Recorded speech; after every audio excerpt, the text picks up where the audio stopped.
नमस्कार दोस्तों, ईश्वर आस्था चैनल में आपका बहुत बहुत स्वागत है। दोस्तों, आज मैं आपको अक्षय तृतीया के बारे में बताने जा रही हूँ। इस वीडियो में मैं आपको अक्षय तृतीया से जुड़ी संपूर्ण जानकारी दूंगी, जैसे कि अक्षय तृतीया इस वर्ष किस तिथि पर है, अक्षय तृतीया का शुभ योग और मुहूर्त कब है, अक्षय तृतीया का महत्व क्या है, अक्षय तृतीया क्यों मनाई जाती है और अक्षय तृतीया के दिन ऐसा क्या खरीदें कि हमारे यहाँ कभी भी धन की कमी न हो। अक्षय तृतीया के दिन क्या क्या किया जाना चाहिए, कैसे पूजा अर्चना की जाती है, सभी के विषय में आज हम बात करेंगे। दोस्तों, हिंदू पंचांग के अनुसार वैशाख माह के शुक्ल पक्ष की तृतीया तिथि को अक्षय तृतीया का पर्व मनाया जाता है। शास्त्रों में अक्षय तृतीया को युगादि तिथि भी कहा जाता है। इस दिन से कई युगों का आरंभ हुआ है और भगवान विष्णु के कई अवतार भी हुए हैं। इस दिन सतयुग और त्रेता युग का आरंभ हुआ है। अक्षय तृतीया के दिन भगवान परशुराम का भी अवतार हुआ है। इसीलिए अक्षय तृतीया का धार्मिक दृष्टि से बड़ा महत्व है। इस साल अक्षय तृतीया का पर्व 22 अप्रैल को है। इस बार अक्षय तृतीया बेहद खास मानी जा रही है। दरअसल इस साल अक्षय तृतीया पर 7 शुभ योग बन रहे हैं। अब हम जानते हैं कि अक्षय तृतीया पर शुभ योग और मुहूर्त क्या है। अक्षय तृतीया 22 अप्रैल को है। इस दिन उच्च के चंद्रमा होंगे, वृष राशि में 7 होंगे। साथ ही इस दिन आयुष्मान योग होगा, शुभ कृतिका नक्षत्र रहेगा, स्वार्थ सिद्धि योग, रवि योग, अमृत सिद्धि योग और त्रिपुष्कर योग रहेगा। अक्षय तृतीया तिथि का आरंभ 22 अप्रैल को सुबह 7:50 से आरंभ होगी और 23 तारीख को सुबह 7:48 तक रहेगी। अब हम जानते हैं कि अक्षय तृतीया का क्या महत्व है। अक्षय तृतीया के दिन से ही 4 धाम की यात्रा भी आरंभ होती है। अक्षय धार्मिक दृष्टि से देखा जाए तो इस दिन किया गया कार्य का फल अक्षय होता है, यानी उसका कभी भी नाश नहीं होता। धार्मिक दृष्टि से देखें तो अक्षय तृतीया के दिन दान पुण्य के कार्य करने चाहिए। साथ ही इस दिन सोना खरीदना भी शुभ माना जाता है।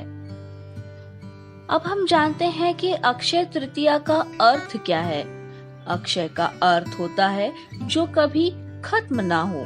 इसीलिए ऐसा कहा जाता है कि अक्षय तृतीया वह तिथि है जिसमें सौभाग्य और शुभ फल का कभी क्षय नहीं होता। इस दिन होने वाले कार्य मनुष्य के जीवन को कभी न खत्म होने वाले शुभ फल प्रदान करते हैं। इसीलिए यह कहा जाता है कि इस दिन मनुष्य जितने भी पुण्य कर्म तथा दान करता है उसे शुभ फल अधिक मिलता है और शुभ फल का प्रभाव कभी खत्म नहीं होता। अब हम जानते हैं कि अक्षय तृतीया क्यों मनाई जाती है। अक्षय तृतीया हिंदू धर्म में मनाया जाने वाला बहुत ही पावन पर्व है। सभी हिंदू इसे बहुत ही हर्षोल्लास के साथ मनाते हैं। हिंदू धर्म के साथ अक्षय तृतीया का जैन धर्म के लिए भी महत्वपूर्ण होता है।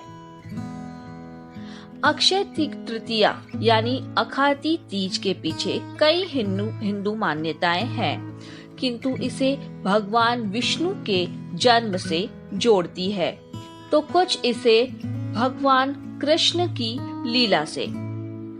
सभी मान्यताएं आस्था से जुड़ी होने के साथ साथ बहुत ही रोचक भी है। यह दिन पृथ्वी के रक्षक श्री विष्णु जी को समर्पित है।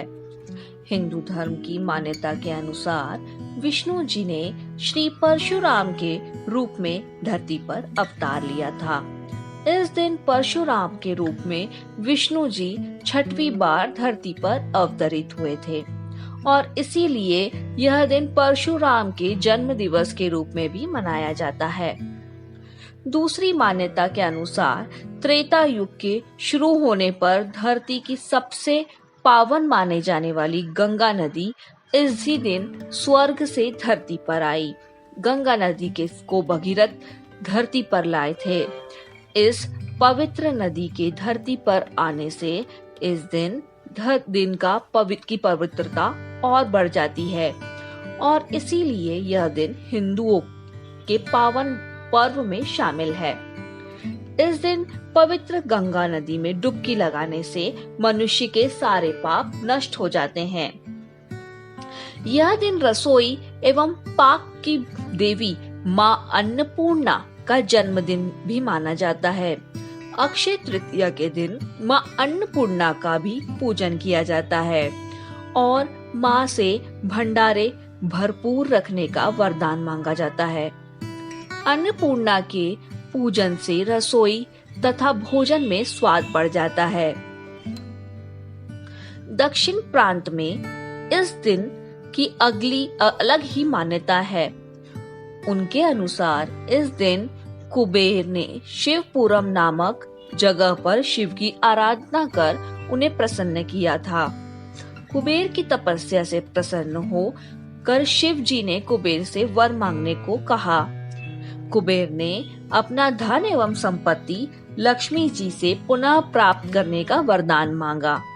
तभी शंकर जी ने कुबेर को लक्ष्मी जी का पूजन करने की सलाह दी। अक्षय तृतीया। भारत में अक्षय तृतीया की एक और कथा प्रचलित है।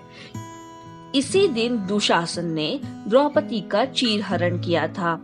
द्रौपदी को इस चीरहरण से बचाने के लिए श्री कृष्ण ने कभी खत्म न होने वाली साड़ी का दान किया था।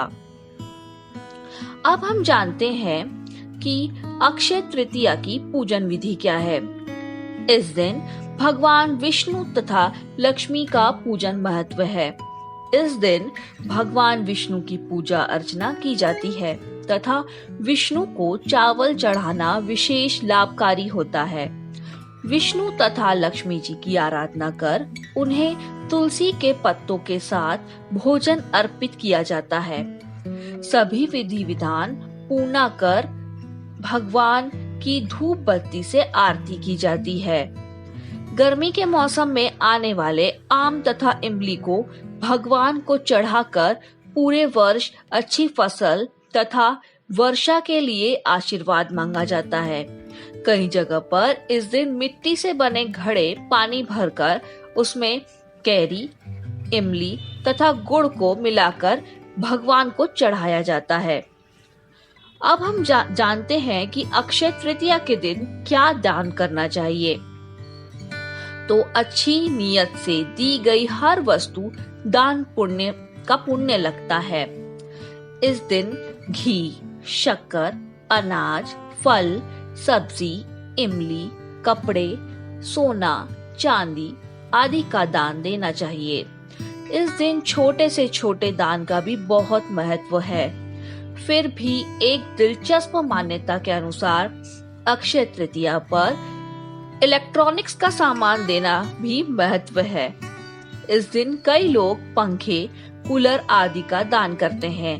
दरअसल इसके पीछे यह धारणा है कि यह पर्व गर्मी के दिनों में आता है और इसीलिए गर्मी से बचने के उपकरण दान में देने से लोगों का भला होता है और दान देने वाले को भी पुण्य मिलता है। अब हम जानते हैं कि अक्षय तृतीया का महत्व क्या है। यह दिन सभी शुभ कार्य के लिए सर्वश्रेष्ठ है। अक्षय तृतीया के दिन विवाह होना अत्यंत ही शुभ माना जाता है। जिस प्रकार इस दिन पर किए गए दान का पुण्य कभी खत्म नहीं होता, उसी प्रकार इस दिन होने वाले विवाह में भी पति पत्नी के बीच प्रेम कभी खत्म नहीं होता। इस दिन विवाह करने वाले जन्मों जन्मों तक साथ निभाते हैं। विवाह के अलावा सभी मांगलिक कार्य जैसे उपनयन संस्कार, घर आदि का उद्घाटन, नया व्यापार डालना, नए प्रोजेक्ट शुरू करना भी शुभ माना जाता है। इस दिन कई लोग सोना तथा गहना खरीदना भी शुभ मानते हैं। इस दिन व्यापार आदि शुरू करने से मनुष्य को हमेशा तरक्की मिलती है तथा उसके भाग्य में दिनों शुभ फल की बढ़ोतरी होती है। अक्षय तृतीया की कहानी क्या है और उसकी कथा को सुनने का महत्व क्या है, अब हम बताते हैं। अक्षय तृतीया की कथा सुनने तथा विधि से पूजा करने से बहुत ज्यादा लाभ होता है। इस कथा का पुराणों में भी महत्व है। जो भी इस कथा को सुनता है, विधि से पूजन एवं दान आदि करता है, उसे सभी प्रकार के सुख संपत्ति, धन, यश, वैभव की प्राप्ति होती है। इसी धन एवं यश की प्राप्ति के लिए वैश्य समाज के धर्मदास नामक व्यक्ति ने अक्षय तृतीया का महत्व जाना। बहुत पुरानी बात है। धर्मदास अपने परिवार के साथ एक छोटे गांव में रहता था। वह बहुत ही गरीब था। वह हमेशा अपने परिवार के भरण पोषण के लिए चिंतित रहता था। उसके परिवार में कई सदस्य थे। धर्मदास बहुत धार्मिक प्रकृति का व्यक्ति था। एक बार उसने अक्षय तृतीया का व्रत करने का सोचा। अक्षय तृतीया के दिन सुबह जल्दी उठकर उसने गंगा में स्नान किया। फिर विधि पूर्वक भगवान विष्णु की पूजा अर्चना एवं आरती की। इस दिन अपने सामर्थ्य अनुसार जल से भरे घड़े, पंखे, जौ, सत्तू, चावल, नमक, गेहूं, गुड़, घी, दही, सोना तथा वस्त्र आदि वस्तुएं भगवान के चरणों में रखकर ब्राह्मणों को अर्पित की। यह सब दान देखकर धर्मदास के परिवार वाले तथा उसकी पत्नी ने उसे रोकने की कोशिश की। उन्होंने कहा कि अगर धर्मदास इतना सब कुछ दान में दे देगा तो उसके परिवार का पालन पोषण कैसे होगा। फिर भी धर्मदास अपने दान और पुण्य कर्म से विचलित नहीं हुआ और उसने ब्राह्मणों को कई प्रकार का दान दिया। उसके जीवन में जब भी अक्षय तृतीया का पावन पर्व आया, प्रत्येक बार धर्मदास ने विधि से इस दिन का पूजा एवं दान आदि का काम किया। बुढ़ापे का रोग, परिवार की परेशानी भी उसे इस व्रत से विचलित नहीं कर पाई।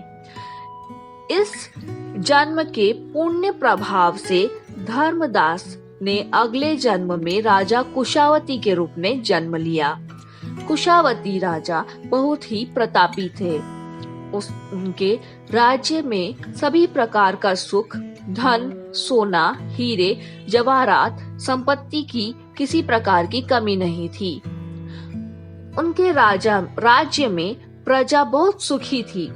अक्षय तृतीया के पुण्य प्रभाव से राजा को वैभव एवं यश की प्राप्ति हुई, लेकिन वे कभी लालच के वश नहीं हुए एवं अपने सत्कर्म के मार्ग से कभी विचलित नहीं हुए। उन्हें उनके अक्षय तृतीया का पुण्य सदा मिलता रहा। जैसे भगवान ने धर्मदास पर अपनी कृपा की, वैसे ही जो भी व्यक्ति इस अक्षय तृतीया की कथा का महत्व सुनता है और विधि विधान से पूजा एवं दान आदि करता है, उसे अक्षय पुण्य एवं यश की प्राप्ति होती है। तो दोस्तों, आपको हमारा आज का ये वीडियो कैसा लगा? उम्मीद है आपको पसंद आया होगा।